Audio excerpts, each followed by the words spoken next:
Bonsoir à toutes et tous, bienvenue à cette soirée eau potable versus pétrole.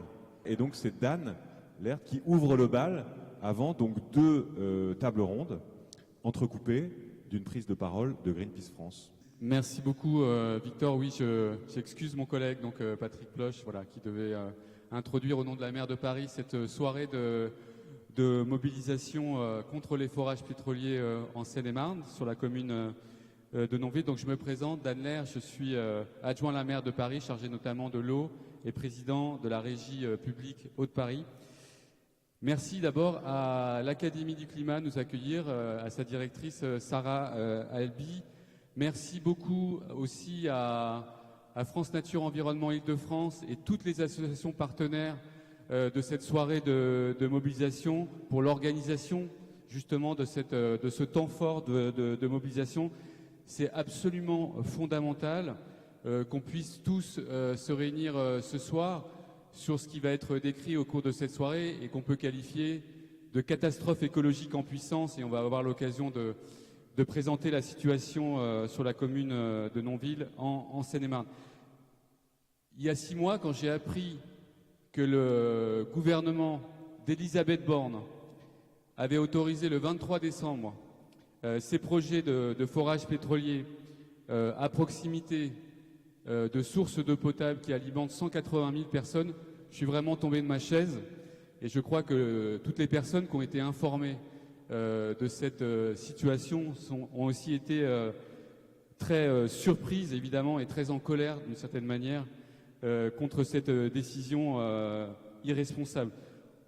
De là, on a construit une mobilisation incroyable avec des activistes comme Camille Etienne, avec des élus locaux. Et je veux saluer Jean-Claude Belliot, le maire de Nonville, qui est ici présent, et l'ensemble des élus locaux d'ailleurs, que ce soit des élus locaux parisiens et de Seine-et-Marne, qui sont entièrement mobilisés pour l'abandon des forages pétroliers. Des parlementaires aussi, bien sûr, des associations nombreuses, des associations nationales, mais aussi des associations locales en Seine-et-Marne, qui sont historiquement engagées sur la question de la préservation de l'environnement. La maire de Paris est venue au rassemblement à Nonville. Elle est très mobilisée sur le sujet. On parle de sources d'eau qui alimentent 180 000 personnes pour des communes de Seine-et-Marne, mais aussi sur le territoire parisien. Elle a écrit au Premier ministre pour lui demander l'abandon de ces projets de forage pétrolier. Et donc, on a réussi à faire une coalition très, très diverse, dans le respect de nos différences et de nos fonctions et de nos activités associatives. Mais je voudrais vraiment remercier en introduction chacun et chacune d'entre vous d'être ici, d'être présents ce soir. Je pense que grâce à cette mobilisation, grâce à cette coalition, nous allons gagner la bataille des forages pétroliers à Nonville, en Seine-et-Marne. Merci à vous. Voilà, donc vous l'avez compris, l'idée de cette soirée, c'est de prendre des nouvelles de cette mobilisation, tant sur le point juridique que sur le plan militant, mais aussi prendre de la hauteur sur les autres risques de pollution qui pèsent sur nos ressources en eau. On en parlera de ça dans un deuxième temps, juste après la prise de parole de Sarah Fayol de Greenpeace France. Ça, ce sera autour de 20h. Donc on a 50 minutes là pour notre premier thème. Il y aura évidemment des questions du public, mais je vous demande d'abord d'accueillir les différents intervenants de cette première table ronde. Donc Dan, vous pouvez remonter sur scène. Il y a Jean-François Dupont aussi, Clara San-Nicolo, vous pouvez monter, Louis Cofflard, bien sûr, Nathalie Hervé et Anouk. Prenez place. Donc Dan, vous l'avez dit, vous êtes adjoint écolo à la mairie de Paris, en charge de la transition écologique. Vous présidez à ce titre la régie publique Hauts-de-Paris. Jean-François Dupont, bonsoir, merci d'être là. Vous êtes actuellement coprésident du FNE Seine-et-Marne, où vous mobilisez votre expertise en écologie populaire et en éducation à l'environnement. Clara San-Nicolo, vous êtes responsable de climat et territoire au réseau Action Climat. Vous travaillez sur les politiques de transition écologique des collectivités territoriales et vous nous direz en quoi ce projet de forage pétrolier percute les objectifs du changement climatique. Louis Cofflard, vous êtes avocat au barreau de Paris Et dans le cadre du contentieux contre ce projet pétrolier, vous représentez plusieurs associations. Il y a AT France, FNE Île-de-France, FNE 77, le RAC, Reclaim Finance. On fera le point avec vous donc sur ça dans un instant. Nathalie Hervé, vous venez de Gironde, où une lutte jumelle est en place, puisque vous attendez, vous allez nous dire ça, mais la réponse du préfet pour savoir si de projets de nouveaux forages vont avoir lieu là-bas. Vous êtes représentante du collectif citoyen Stop Pétrole Bassin d'Arcachon et membre du collectif Stop Total. Anouk, enfin, pardon. Vous êtes militante chez Action Justice Climat depuis 1 an et demi. Vous êtes experte en quelque sorte en mobilisation citoyenne et c'est de ça que vous allez nous parler. Je voudrais commencer par une question un peu bête et méchante. Pourquoi est-ce que c'est si inquiétant que de nouveaux forages se passent ici en Seine-et-Marne, puisqu'après tout c'est local et que ça va créer sans doute des emplois. Ça peut paraître une bonne nouvelle, en tout cas c'est des arguments qu'on entend. Bonsoir, oui, merci d'être là. C'est une question un peu cynique finalement, mais c'est une question qu'il faut qu'on se pose effectivement. Ma réponse, elle n'est pas très nuancée, mais c'est de dire qu'il n'y a pas de meilleur forage, parce qu'il n'y a pas de bon forage tout court. En fait, les puits pétroliers et les énergies fossiles, c'est 75% de nos émissions de gaz à effet de serre. Et c'est ces émissions-là qui provoquent le dérèglement climatique. Donc en fait, ce qu'il faut faire aujourd'hui, c'est tout simplement ne plus ouvrir de nouveaux puits pétroliers. Le GIEC dit déjà que les puits pétroliers existants ne nous permettront pas de respecter les 1,5 degrés de réchauffement climatique à la fin du siècle qui étaient prévus dans l'accord de Paris. Donc, plus de nouveaux puits de pétrole tout court en France ou ailleurs. Et le lien entre pétrole et eau, est-ce que vous pouvez nous le résumer en peu de mots? Qui veut prendre la parole? Ouais, Dan, vous voulez? Pourquoi, en quoi c'est dangereux pour les eaux, justement, de forêt à côté? Alors, ce qu'il faut savoir, c'est que les autorisations qui ont été accordées par le gouvernement pour ouvrir de nouveaux forages pétroliers, parce qu'il y a déjà des forages pétroliers en Seine-et-Marne, ont été autorisés dans le périmètre de protection de nos captages. C'est un périmètre qui est défini un peu administrativement, mais en gros, ça veut dire qu'on est à quelques centaines de mètres de sources d'eau, donc je le disais tout à l'heure, qui alimentent en eau potable 180 000 personnes, et notamment tous les habitants de la commune de Villemer, qui est située à côté de Nonville, et puis évidemment les Parisiens qui sont alimentés par ces sources d'eau qui sont extrêmement importantes. Il y a deux risques d'avoir des forages pétroliers. Il y a un risque au moment du forage au moment du forage en lui-même, puisqu'il faut descendre à 1500 mètres de profondeur et traverser les nappes phréatiques pour aller chercher le pétrole. Donc vous avez un risque de pollution de la nappe phréatique. Et puis vous avez un risque au moment de l'exploitation. Et on ne parle pas de risque hypothétique, théorique, puisqu'on a eu 2 incidents majeurs en ce qui concerne les puits existants sur la commune de Nonville. Un en 2013, c'était un renversement d'un camion d'hydrocarbures. On est à 200 mètres, cette plateforme pétrolière était à 200 mètres de la rivière du Lunin, qui est une zone classée Natura 2000, donc très sensible aux pollutions. Renversement d'un camion chargé d'hydrocarbures.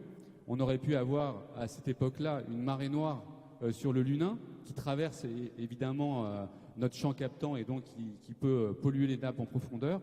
Et puis on a eu une fuite en 2002, une fuite importante sur la plateforme pétrolière qui aurait pu avoir là aussi des conséquences graves. Donc tout ça nous fait dire qu'il y a un risque pour la ressource en eau. 25 000 mètres cubes par jour sont issus en eau potable, sont issus de ces sources d'eau. Donc il y a un très grand risque d'autoriser des nouveaux forages à proximité de ces captages d'eau. Et puis pour un rendement pétrolier assez mince. Pour un rendement pétrolier qui est dérisoire. Dérisoire. Ce qui va sortir de ces futurs forages pétroliers, c'est l'équivalent d'une station-service d'une journée en alimentation en carburant. Et on prend un risque pour une production dérisoire très élevée pour une ressource en eau qui alimente en eau potable 180 000 personnes. Il y a quelque chose d'ahurissant et d'incompréhensible dans cette décision. Il y avait 2 puits et l'idée c'était d'en construire 2 autres, c'est ça hein? Il y a deux autres autorisations, deux nouveaux forages qui ont été autorisés par le préfet de Seine-et-Marne. Et par ailleurs, la Première ministre, Elisabeth Borne, a accordé une extension de la concession pétrolière. On pourra chercher du pétrole sur 50 km². On a multiplié par 5 cette surface de prospection. Et ce qu'il faut savoir, c'est qu'à Nonville, on est à quelques kilomètres de la forêt de Fontainebleau. Donc on est dans une zone qui est très sensible. C'est classé réserve de biosphère par l'UNESCO. Et on est dans la vallée du Lunin, une zone classée Natura 2000. Et pardon pour cette question un peu idiote, mais quel est l'intérêt du gouvernement précédent à autoriser ça? Quel bénéfice il en retire? Pourquoi? Alors, je ne vais évidemment pas parler pour le gouvernement qui a essayé de justifier par la légalité les autorisations de forage qui ont été accordées. Cette décision, elle est absurde, incompréhensible, en contradiction totale avec toutes les recommandations qui ont été évoquées précédemment, c'est-à-dire les recommandations du GIEC, les recommandations même des experts de l'Agence internationale de l'énergie. Plus aucun puits pétrolier, ni en France, ni ailleurs dans le monde, pour respecter, pour une production, c'est vrai, qui est dérisoire et qui interroge sur le modèle économique. Et c'est pas parce qu'un forage est autorisé qu'on n'a pas le droit de savoir pourquoi, quelles sont les motivations qui ont conduit le gouvernement et la Première ministre en personne, en catimini, le 23 décembre 2023, à autoriser une telle extension de la concession pour une production qui est complètement dérisoire. Donc il y a peut-être des raisons économiques, mais en tout cas, elles ne sont pas connues par les acteurs du territoire et par Haute-Paris en particulier. Jean-François Dupont, c'est pas la première fois que Nonville se bat? Non, ce n'est pas la première fois, puisque en 2019-2020, il y a déjà eu une tentative de l'entreprise qui s'appelait à l'époque Bridge Oil et qui a été abandonnée parce qu'effectivement, il y a déjà eu une mobilisation plus locale cette fois-là, en 2020, et qui a fait reculer le préfet. Donc, ce n'est pas la première fois. Sur le retour, sur l'histoire de l'extension, de l'autorisation d'extension, Bridge Energy avait demandé à pouvoir étendre son périmètre d'exploration et ça avait été refusé par le préfet. Bridge s'est retourné vers le Conseil d'État et le Conseil d'État a obligé le gouvernement à produire un nouveau décret pour autoriser cette extension. Ça s'est passé en décembre 2023, pendant la trêve des confiseurs. Et en fait, comme le jugement est passé par l'intermédiaire du tribunal de Poitiers, parce que le siège de l'entreprise Bridge Oil était à Poitiers à cette époque, eh bien, en Seine-et-Marne, on n'a pas vu passer le coup.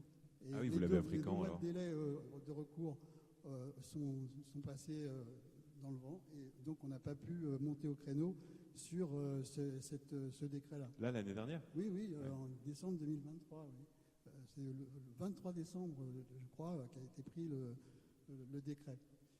Mais alors, par contre, pour ce qui est des deux forages, c'est un autre acte administratif. C'est un arrêté préfectoral du préfet qui date du 30 janvier. Et effectivement, là, on a eu la possibilité de monter une mobilisation, puis ensuite, on en parlera peut-être tout à l'heure, les recours déposés par Haute-Paris, bien sûr, et aussi les diverses associations qui sont venues en renfort par la suite.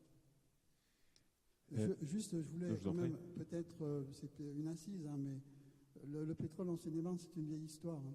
C'est pas d'aujourd'hui on peut remonter, bien sûr, à ce qu'on vient d'évoquer en 2020, mais il y a eu, par exemple, l'épisode des gaz de schiste, puisqu'il y avait des projets importants en 2013-2014 pour développer la fracturation hydraulique des gaz de schiste en Seine-et-Marne. Il y a une mobilisation citoyenne et associative assez importante, pas seulement en Seine-et-Marne, mais en France dans l'ensemble, qui a fait reculer cette chose-là. Mais il faut savoir qu'en Seine-et-Marne, historiquement, c'est un département pétrolier. Il y a 18 sites d'exploitation pétrolière actuellement en Seine-et-Marne, en activité. C'est discret, hein, c'est des petites machines, des chevaux automatiques là, qu'on voit par-ci par-là en Seine-et-Marne. C'est un des départements en France qui a après les départements du sud, le lac, etc., qui a plus de réserves pétrolières. Plus, c'est c'est proportionnel, hein, c'est pas non plus l'Arabie Saoudite, mais c'est une vieille histoire. Clara, est-ce qu'on peut peut-être quand même revenir aussi sur les solutions locales qui existent, parce que voilà, il y a du pétrole, mais comment est-ce qu'on peut faire localement pour éviter aussi cette dépendance, Oui, ben, il y a pour sortir de cette dépendance? Il y a plein de solutions. Les solutions, elles vont du niveau effectivement national, européen aux solutions locales. Il y a plein de choses qui sont à la main des collectivités aujourd'hui pour sortir de notre dépendance aux énergies fossiles. D'ailleurs, on voit que là, les collectivités qui sont concernées par cette extension, elles se rendent bien compte de l'enjeu. Elles sont nombreuses là à s'être mobilisées autour de cette lutte. Donc déjà, ça c'est la première chose, ne pas accepter tout simplement qu'il y ait de nouveaux projets polluants qui émergent sur le territoire. D'ailleurs, je voudrais revenir sur cet aspect économique qui a rapidement été évoqué. Moi non plus, je ne connais pas les raisons qui ont pu pousser le gouvernement ou les représentants de l'État à accepter ce forage-là. Peut-être qu'à court terme, il y a des questions économiques derrière, et c'est là que je refais le lien aussi avec le local, c'est-à-dire que si on parle de création d'emplois, etc., oui, c'est des retombées locales peut-être à court terme. En fait, à long terme, ça n'a aucun sens économiquement d'ouvrir de nouveaux forages. Les impacts du changement climatique, on les voit déjà là dans nos territoires, et ils ont un coût économique qui est immense. On parle de 120 milliards d'euros de pertes économiques cumulées depuis les années 80 dues aux événements climatiques extrêmes juste en France. Donc voilà, ça c'était juste pour remettre un peu en perspective.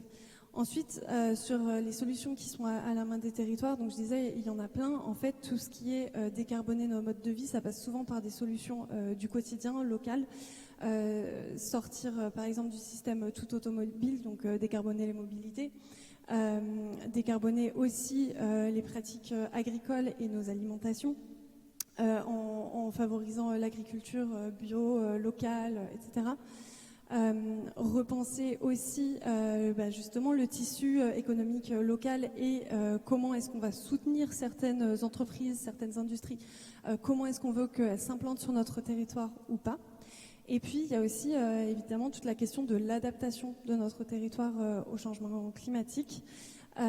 Et s'assurer que pour de fait le dérèglement climatique qui continue à avoir cours, quand bien même on commence à réduire un peu nos émissions de gaz à effet de serre, qu'il frappe moins durement les populations, donc mettre les personnes à l'abri, favoriser les rénovations énergétiques performantes des bâtiments, etc.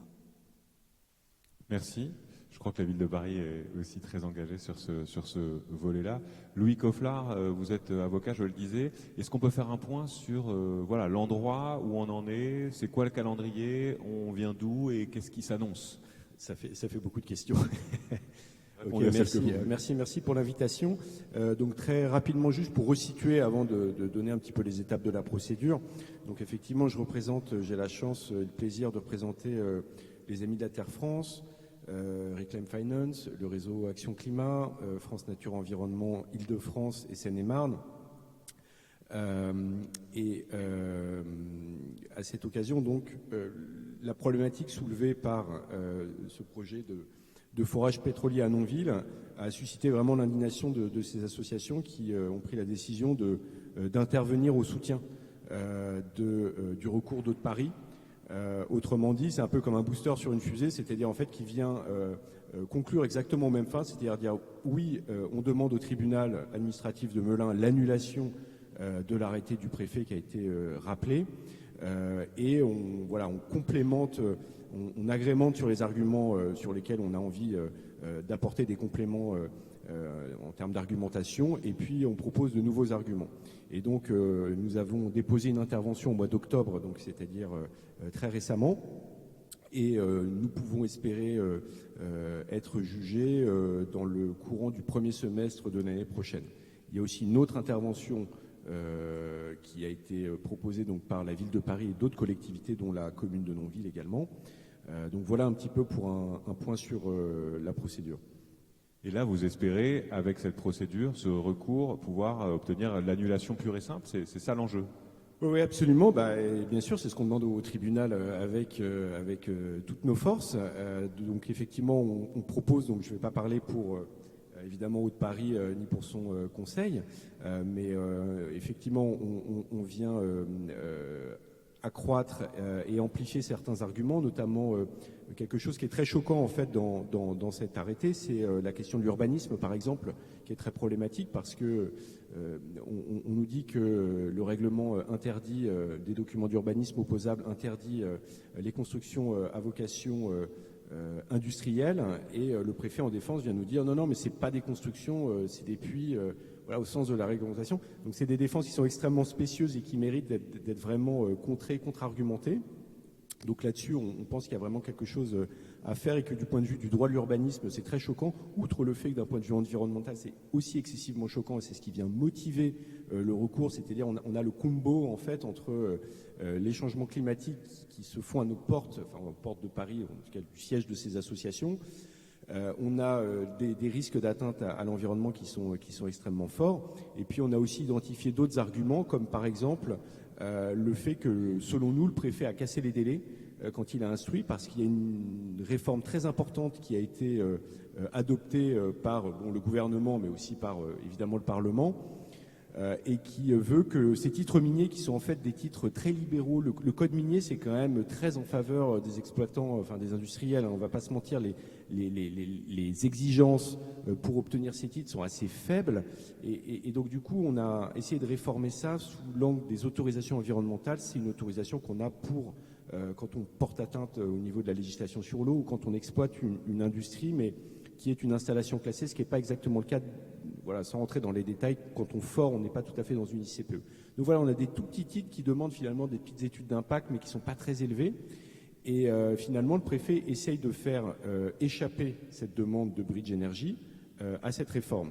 Et cette réforme, elle est plus protectrice en termes de droit de l'environnement, notamment en exigeant des garanties financières qui ne sont pas vraiment présentes dans la demande. Donc voilà, on essaie de développer des arguments qui soient le plus retors possible et qui permettent de conduire, on l'espère, à l'annulation de cet arrêté. Est-ce qu'on est assez protégé juridiquement pour l'environnement? Est-ce qu'aujourd'hui vous estimez que on peut utiliser ce genre d'argument plus facilement qu'avant? Ça va dans le bon sens où on est encore obligé d'aller trouver des arguments annexes pour s'attaquer à des sujets comme aussi importants que cela? Oui, je pense comprendre où vous voulez en venir dans votre question, c'est-à-dire finalement est-ce qu'on peut prendre les questions de front, hein, c'est ça, c'est-à-dire et pas passer par soit des formules elliptiques, soit finalement des illégalités qui sont importantes, hein, mais voilà. Qui seraient un peu périphériques.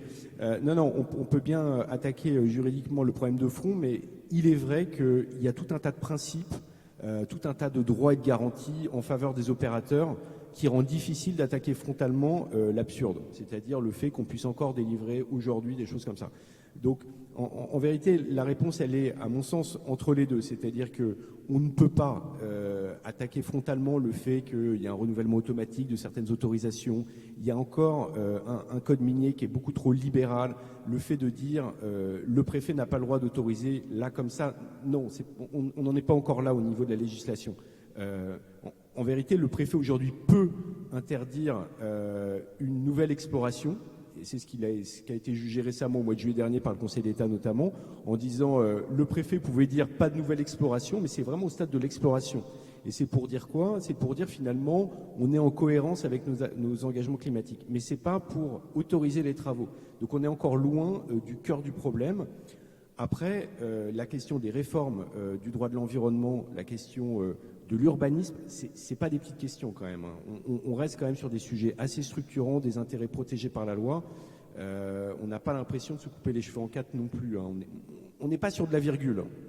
On est sur des choses retors, mais ça reste important, ça reste du fond quand même. Est-ce que vous voulez nous aider à définir l'intervention volontaire en justice? Est-ce que c'est quelque chose de particulier? Oui, c'est particulier, mais ça arrive souvent. C'est quand on vient soutenir les conclusions d'une partie, au sens strict. Et en l'occurrence, on vient soutenir les conclusions d'Haut-de-Paris, qui est le requérant principal, qui est la seule partie qui attaque vraiment. Donc toute la recevabilité de la requête dépend d'Haut-de-Paris, clairement. Mais en revanche, l'intérêt d'une intervention, c'est de venir compléter par d'autres arguments. On est tenu par les conclusions d'Haut-de-Paris. On ne peut pas conclure différemment. De toute façon, on conclut exactement de la même manière. On est d'ailleurs tout à fait en osmose, en harmonie avec les écritures et tout ce qui est développé. On vient juste dire aux juges pourquoi est-ce que nous, associations nationales et locales, on est choqués par le projet. Donc ça, c'est pour effectivement le cœur du problème politique. Et quels sont les arguments plus techniques, quels arguments pourraient être examinés bien en détail ou arguments complémentaires pourraient être retenus par le juge, parce que c'est à ça que sert l'intervention. Nos moyens peuvent être analysés indépendamment de ceux des autres parties ou d'autres paris. Voilà. Merci. Nathalie Hervé, alors vous venez de Gironde, spécialement pour nous ce soir. C'est une lutte jumelle. Vous attendez dans votre région la réponse du préfet pour l'éventuel nouveau forage? Absolument, ça marche, oui. Oui, absolument. Moi, je suis la provinciale de l'étape et je viens de Bordeaux. Et à Bordeaux, on se bat contre 8 nouveaux puits de pétrole potentiels. Donc, c'est Vermilion l'opérateur. Quand vous dites nouveau, ça veut dire qu'il y en a déjà? Oui, ça veut dire qu'il y en a entre 30 et 50 qui sont déjà actifs. Et c'est exactement, je regardais tes notes, Clara, mais on a les mêmes.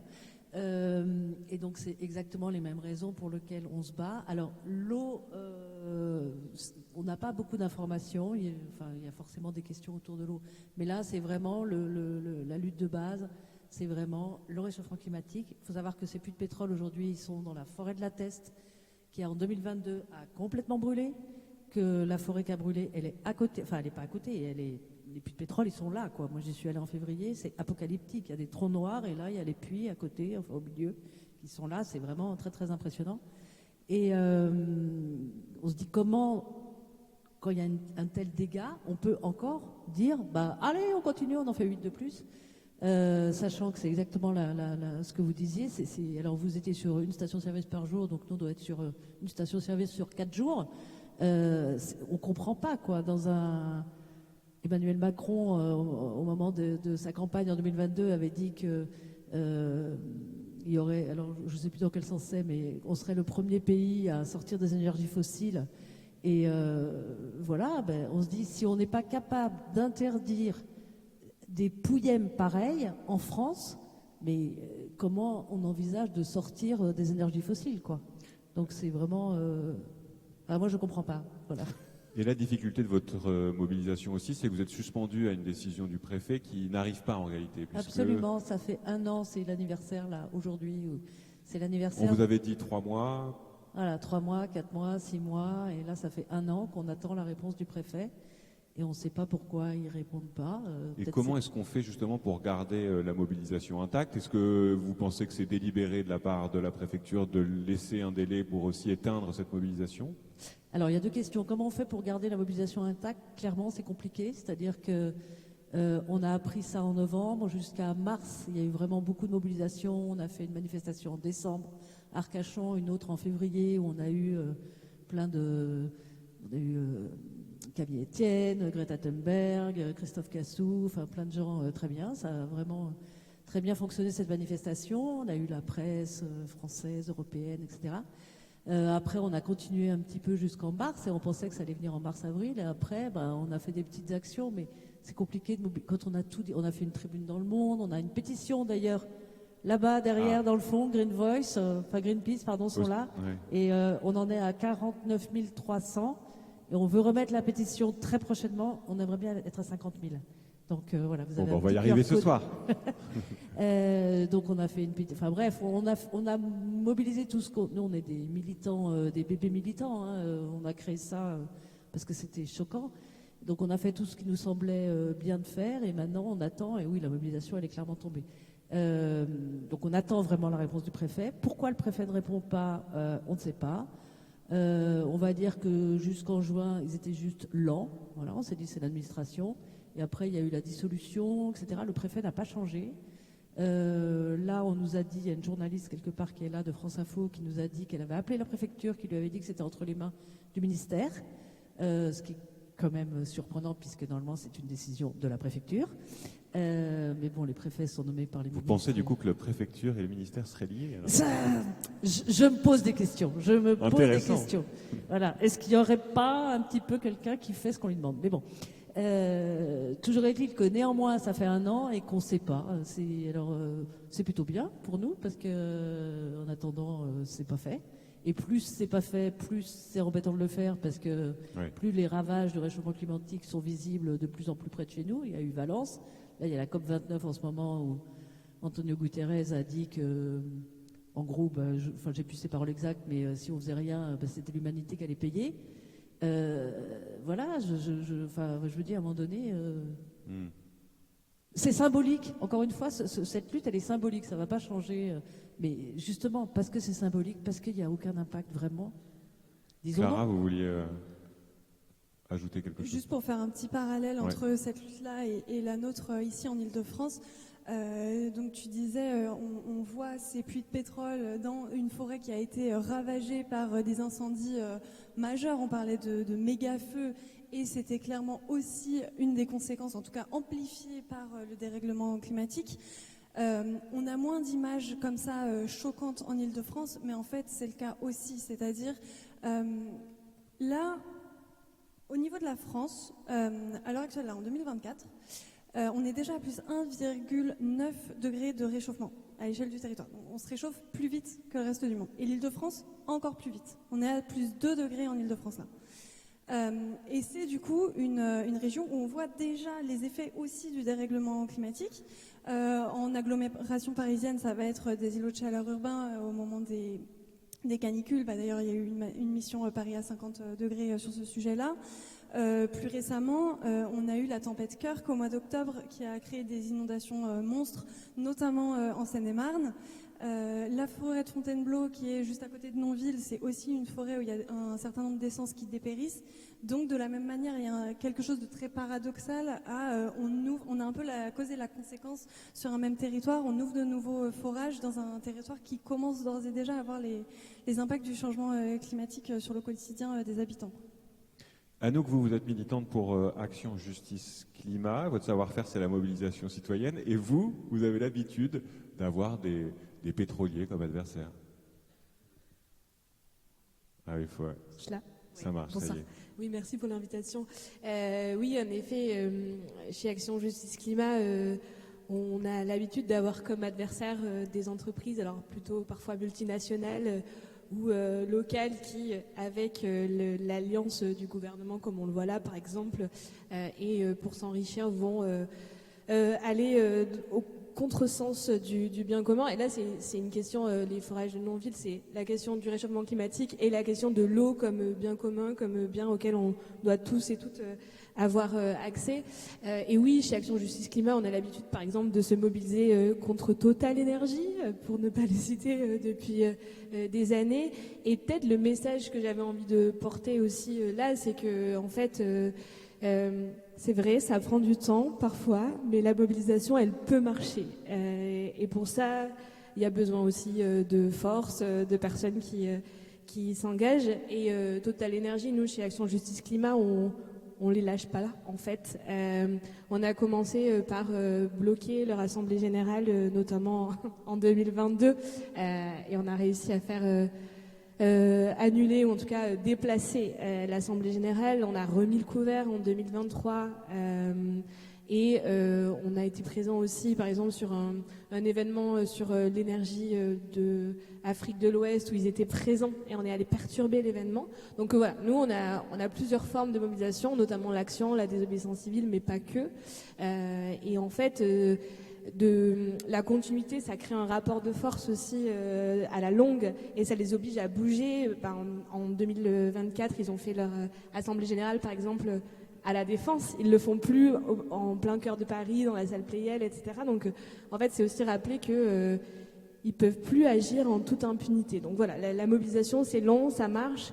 Et ce qui marche aussi, et de l'expérience qu'on a chez Action Justice Climat, c'est l'alliance aussi, comment nous on peut apporter notre notre force logistique, humaine, et je pense notamment, par exemple, au projet du BIP, boulevard interparisien, qu'il y avait dans le Val d'Oise, et c'était un projet de 2 fois 2 voies qui a été abandonné. Donc ça, c'est une victoire, et ça fait du bien parfois aussi de célébrer les victoires.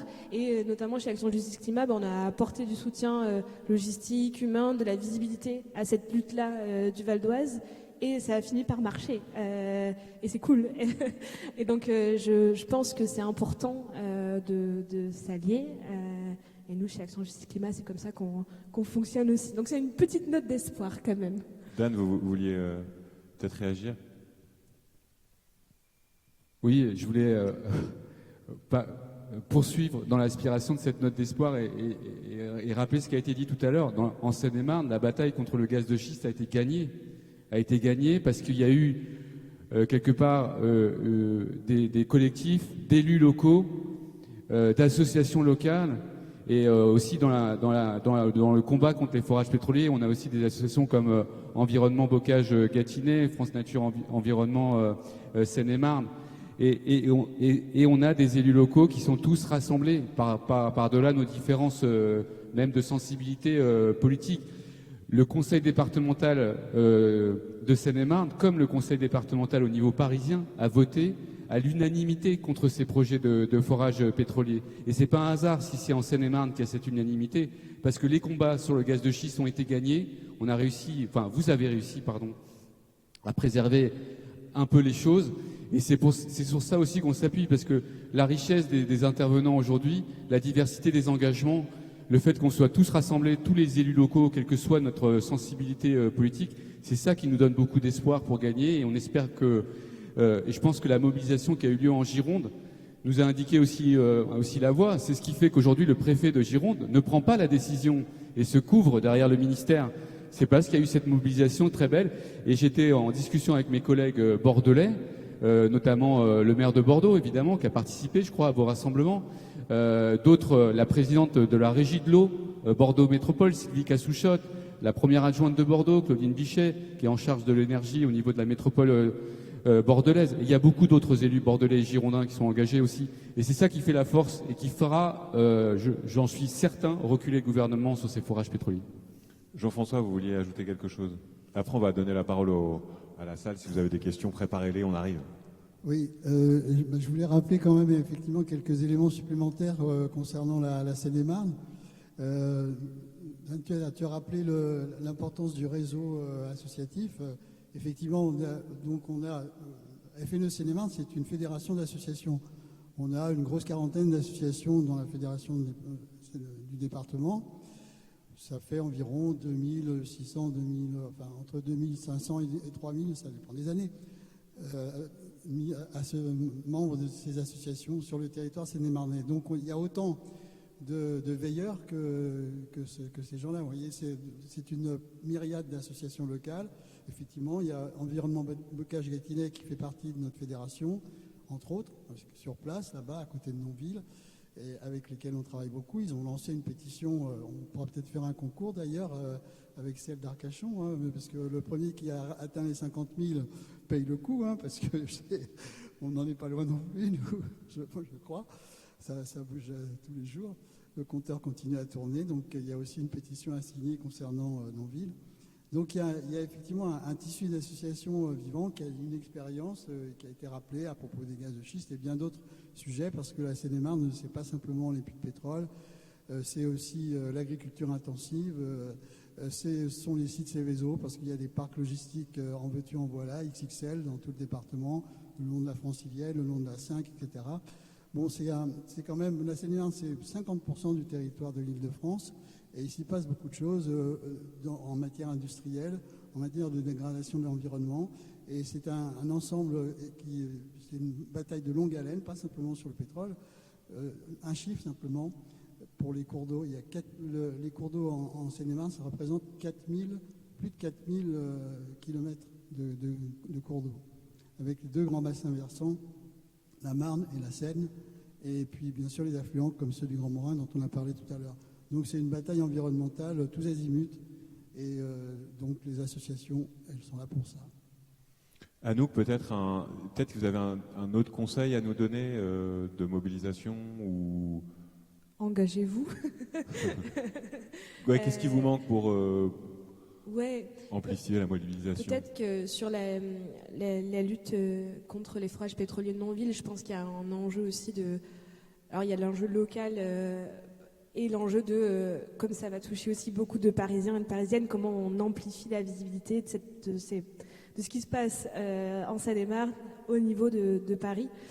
Donc on va travailler les alliances aussi avec Action Justice Climat et la FNE et les autres collectifs. Et après, oui, engagez-vous. Et bon, je fais ma petite pub, mais chez Action Justice Climat, on a toujours aussi besoin de force. Et donc, n'hésitez pas à nous rejoindre parce qu'on va aussi se mobiliser sur le sujet. Juste, Victor, peut-être, ce qu'il faut aussi pour gagner une mobilisation, c'est qu'il faut du courage politique. Et je voudrais qu'on salue le maire de Nonville, Jean-Claude Belliot, pour le courage dans la mobilisation.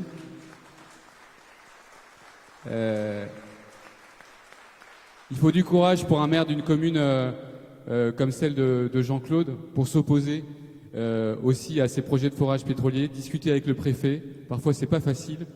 Et je suis très content qu'on travaille avec toi, Jean-Claude, et on va gagner ce combat-là ensemble. Est-ce qu'il y a quelques questions que vous avez à poser à nos intervenants? Vous levez la main bien haut et on vous apporte. Ben voilà, monsieur le maire, merci de prendre la parole. Merci beaucoup, bonsoir à toutes et tous. Donc je tiens juste à apporter quelques précisions quand même. La société Bridgeol, maintenant devenue Bridge Energy, au tout départ, ce n'était pas un exploitant pétrolier. Donc il s'est porté candidat à l'attribution de la concession en 2009 face à des géants de l'exploitation pétrolière comme Vermillon qui vient d'être nommé et bien d'autres en France. Donc c'était une coquille vide, Bridgeol. C'était une personne morale qui a candidaté, sans structure, sans rien. Donc déjà notre première inquiétude, comment il a fait pour obtenir une concession avec tous les risques que ça comporte l'exploitation pétrolière? Ça a été la première chose. 2012, ils ont déposé un dossier de demande de travaux. Hein. C'est implantation de plateforme avec les puits, enfin tout ce qui se pratique couramment. Tout ce dossier, donc ça a été accordé par notre préfet de l'époque. Il n'y a aucun contrôle derrière qui est effectué. Par exemple, la plateforme elle devait être implantée à 250 mètres de la première habitation. Elle a été implantée à 140 mètres, ce qui l'a rapprochée de la rivière Le Lunin. On a le SNIEF également en protection qui n'a pas été nommé, hein, juste à côté. Les accès sont... on est une commune rurale, 600 habitants, donc vous imaginez bien nos voiries, hein, c'est pas des chemins, hein, c'est quand même des voiries, mais c'est limite. Voilà, ça c'est quand même des points à chaque fois qu'on s'est interrogé. 2013, comme tu l'as cité, Dan, il y a eu un incident, déversement de pétrole sur la voirie, l'entreprise totalement défaillante. Elle n'a pas répondu présent. Voilà. 2022, un gros incident. Une fois de plus, l'entreprise, alors sur le site, elle n'a pas été défaillante, elle a agi. Comment elle a agi, on ne sait pas le dire. Précisément, on ne sait pas le dire. Mais dans la communication, elle a oublié d'informer les services de l'Adriat. Ils sont régis par les services de l'Adriat. Elle a oublié, c'est moi-même, 14 heures après l'incident, qui ai informé les services de l'Adriat par constat. Moi, j'ai été averti officiellement par le président 18 heures après l'incident. Voilà. Ce que je tiens à rappeler, que tout à l'heure on parlait de la question économique, je vais vous apporter la réponse. Pour moi, enfin l'économie, elle ne se regarde pas. Quand il y a des risques majeurs comme ça, on ne compare pas de l'argent par rapport à des risques. On est ferme, on agit. Économiquement, je vais le dire, la commune de Nonville, elle est très riche avec la société Bridge Energy. Elle touche 10 000 € par an, environ. C'est beaucoup, hein. C'est beaucoup. Ça ne paye pas les dégâts de voirie. Voilà, clairement. Donc même si ça les payait, ça ne changerait pas notre position, je vous le dis. Et le pire, donc nous à plusieurs reprises, on a fait des saisines depuis 2022, depuis ma nomination, parce que je suis maire, je suis élu depuis 2006, je suis maire depuis 2022. On a fait plusieurs saisines auprès du sous-préfet, qui appelait des réponses. On n'a jamais eu de réponse. Là, on se prépare à une 3e saisine, on a des questions majeures, et on espère avoir une réponse. Dont une question qui était très importante, c'est que la société Bridge Energy, aujourd'hui, elle n'est pas normée, elle n'a pas de responsable qualité, elle n'a rien, elle n'a pas de traçabilité. Je ne veux pas dire que ça relève de l'artisanat, parce que l'artisanat, je le respecte, il y a des gens très compétents dans l'artisanat. Donc, je me tairai de dire ce que j'en pense. Voilà les petites précisions que je tenais à vous apporter. Bonsoir. Ça me fait chaud au cœur de voir qu'il y a plein d'acteurs différents qui sont rassemblés aujourd'hui, que ce soit associatifs, collectivités, etc. Et que chacun a un peu sa spécificité, sa culture et des pierres à apporter à cette lutte. J'habite en Seine-et-Marne et je trouve que c'est très difficile depuis décembre, où c'est un peu sorti dans la presse, de rejoindre, en fait, de pouvoir aider. Donc comment, dans les mobilisations qui vont suivre, faire peut-être un organe spécifique, cette alliance qui soit plus lisible pour les personnes qui sont sur place et qui ont envie d'apporter du soutien, parce qu'aujourd'hui, même en toquant aux portes des différentes organisations, c'est difficile de voir comment aider. Vous voudriez aider et vous ne savez pas à quelle porte frapper, c'est ça, si je synthétise? J'ai frappé à plusieurs portes, mais sans véritable succès jusqu'à présent. Donc voilà, est-ce qu'il va y avoir un organe, peut-être un petit collectif spécifique qui va être créé? Comment, quand on habite sur place, on va pouvoir avoir une communication claire sur ce sujet-là, puisque je pense que ça pourrait aider. Merci pour le retour. Qu'est-ce qui veut répondre ou prendre l'idée, le point, ou Jean-François? Il existe une boucle WhatsApp entre tous les signataires du recours et de l'action. On a fait je pense que vous êtes nombreux à le savoir, on a fait une manifestation le 15 juin à Nonville, et qui a été montée ensemble dans un collectif d'associations et d'élus avec la ville de Paris. Et ça continue, ce regroupement, ce fonctionnement collectif continue. Donc on a préparé ensemble le recours en intervention dont on parlait tout à l'heure. Mais comment vous rejoindre? Alors, il y a déjà des associations qui sont constituées, qu'elles soient locales ou qu'elles soient départementales ou qu'elles soient nationales. On peut effectivement prendre la tâche de tel ou tel et dire moi j'ai envie de travailler sur ce sujet-là par ce biais, par cette association ou par une autre. Par exemple, FNE Seine-et-Marne, nous on a des associations adhérentes, mais on a aussi des adhérents individuels. Donc s'il y a des gens qui veulent venir nous aider sur ce sujet-là parce qu'ils habitent en Seine-et-Marne, par exemple, ils sont les bienvenus. Donc voilà, c'est une possibilité comme une autre. Signer la pétition aussi, j'imagine? Bien sûr, il y a la pétition, et puis je pense que... Relayée sur les réseaux sociaux? Au-delà des résultats, disons, de l'action juridique, je pense qu'on va continuer à discuter entre nous pour prévoir d'autres initiatives plus médiatiques et plus incisives, disons, sur le terrain, en tout cas, je pense, mais en fonction de l'évolution du contexte. Je pense que ça fait partie de notre ordre du jour et que là, effectivement, là aussi, on aura besoin de renforts. Oui, bonjour, je suis très admirative de ce que vous faites. Et la question qui me vient, c'est comment se fait-il que dans notre pays où la tradition administrative et le droit administratif est très développé, on en soit à des situations pareilles? Vous parlez de 2013, donc ça veut dire que ça fait 11 ans que cette affaire... Personne n'apporte aucune réponse. Il me semble que les préfets, normalement, n'ont pas tout pouvoir. Mais je me demande si Maître Cofflard peut apporter une réponse à ça, parce que ça paraît invraisemblable qu'il y ait une impunité. C'est comme si on décrivait ce pays comme un pays, une république bananière, finalement. Il faut appeler les chats chats. Oui, je crois que la question m'était adressée. Du coup, y a le droit administratif et il y a la politique. Et effectivement, l'état de droit laisse quand même supporter une décision ou une décision contraire dans l'espace politique. Il ne faut pas oublier quand même que les élus ont des responsabilités et qu'après, effectivement, on a ces postes charnières que sont ceux des préfets qui font la charnière entre le politique et l'administratif, l'état de droit. Donc, il se trouve que même en France, avec le droit administratif que nous connaissons, eh bien, il y a encore ce qu'on appelle un espace d'opportunité pour les préfets pour encore décider de choses comme ça. Mais je pense que le message que j'ai envie de vous donner en guise de réponse, c'est qu'il faut croire en l'état de droit, il faut croire en ses recours, et que quand il y a un écart constaté fort entre ce que dit la règle de droit, ce que dit l'état de droit, et le comportement constaté, à savoir celui du préfet en l'occurrence et son arrêté d'autorisation, il y a des sanctions.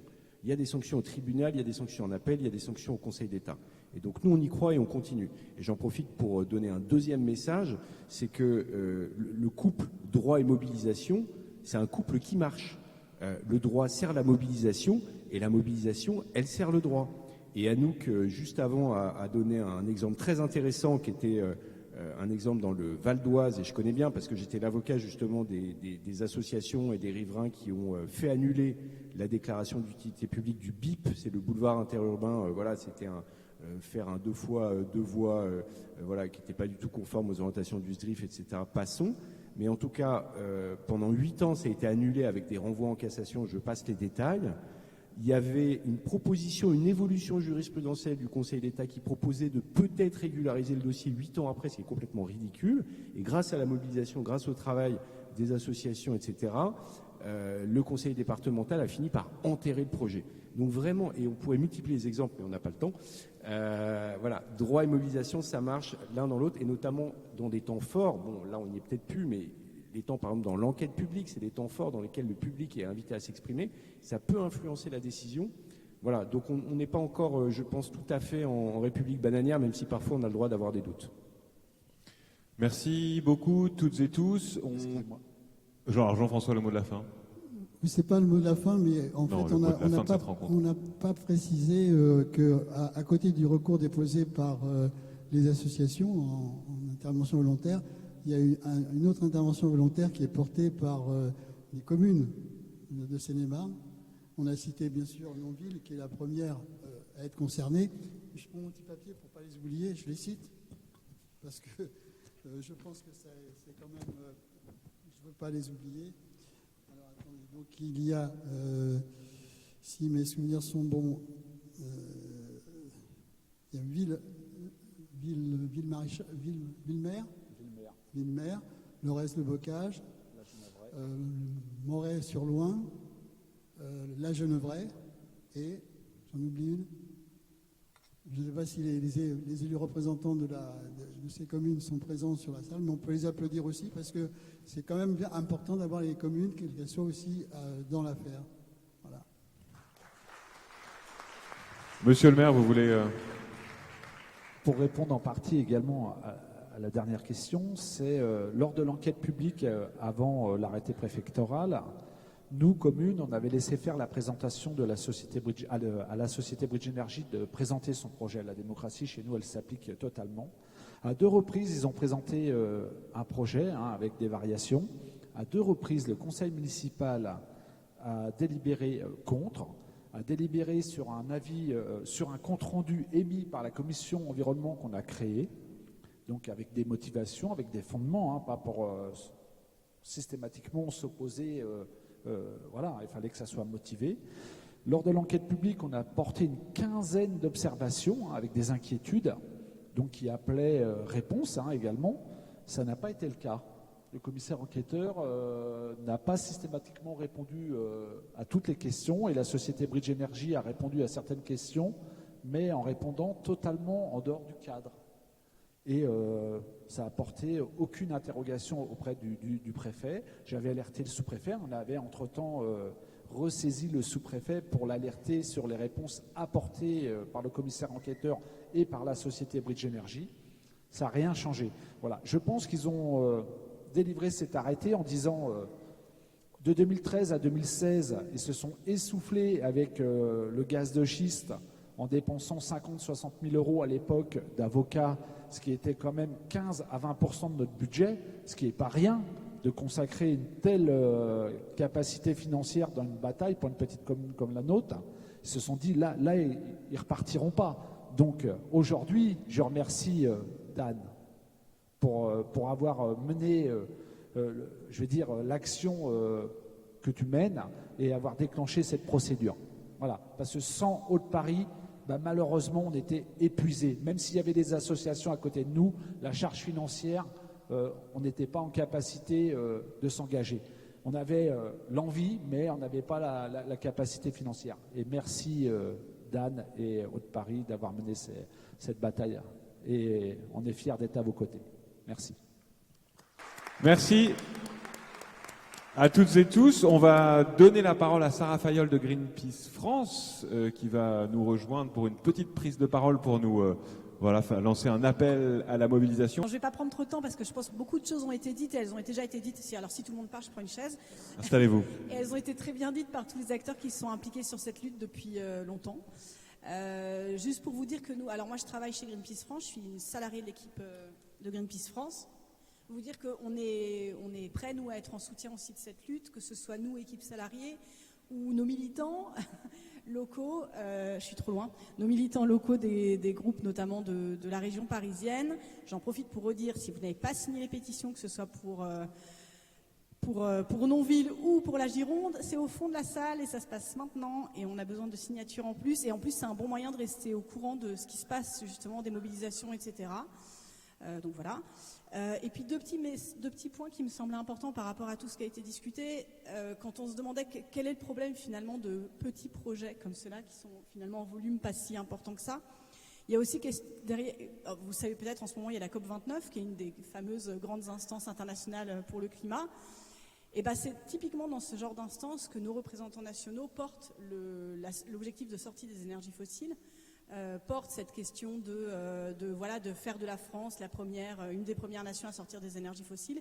Et quand derrière il y a des projets comme ça qui sont autorisés en France, ça crée un réel décalage entre les discours officiels et les actes. Et ça décrédibilise la parole des décideurs politiques sur ces questions-là. Et ça, c'est un vrai problème. Donc il y a, au-delà évidemment de toutes les problématiques que vous avez abordées, de ressources en eau, il y a aussi une vraie problématique de quel décalage on crée entre les objectifs qu'on affiche officiellement et la réalité des actes qu'on prend sur le terrain. Donc ça, c'est une vraie problématique. Et le deuxième point que je voulais aborder, je vais juste m'arrêter là ensuite, je pense que ce qui est aussi hyper important sur ce genre de lutte, c'est que c'est aussi des moments où on peut vraiment faire le lien entre bataille au national et bataille en local. Je pense que c'est typiquement le genre de moment où on a besoin de continuer à mener campagne au niveau national pour exiger de nos décideurs des mesures, l'abandon, le fait de renoncer à ouvrir de nouveaux projets fossiles dans un contexte où on sait que c'est ce que nous demande la science climatique. Le fait de contraindre l'industrie fossile à effectivement réduire ses émissions et à abandonner sa logique d'expansion fossile. Donc voilà, c'est un travail qu'on doit continuer à mener au niveau national, mais on a aussi besoin de ces luttes locales, de ces forces locales pour s'appuyer sur ces tristes projets, parce qu'ils permettent aussi d'exemplifier le problème, de donner à voir aux gens qu'est-ce que ça veut dire en fait des énergies fossiles, quels problèmes ça pose et pour le climat, et pour leur environnement, et pour leur quotidien. Donc voilà, je pense que c'est vraiment ce type de projet sur lequel on a ce lien à créer entre bataille nationale et bataille locale. Et voilà, et vous redire tout le soutien. C'est aussi de la pédagogie, quoi. C'est se battre contre l'arrêt de quelque chose pour l'arrêt de quelque chose, et aussi ça sert. Voilà. Merci beaucoup. Non, merci à vous et bon courage pour la lutte. Merci.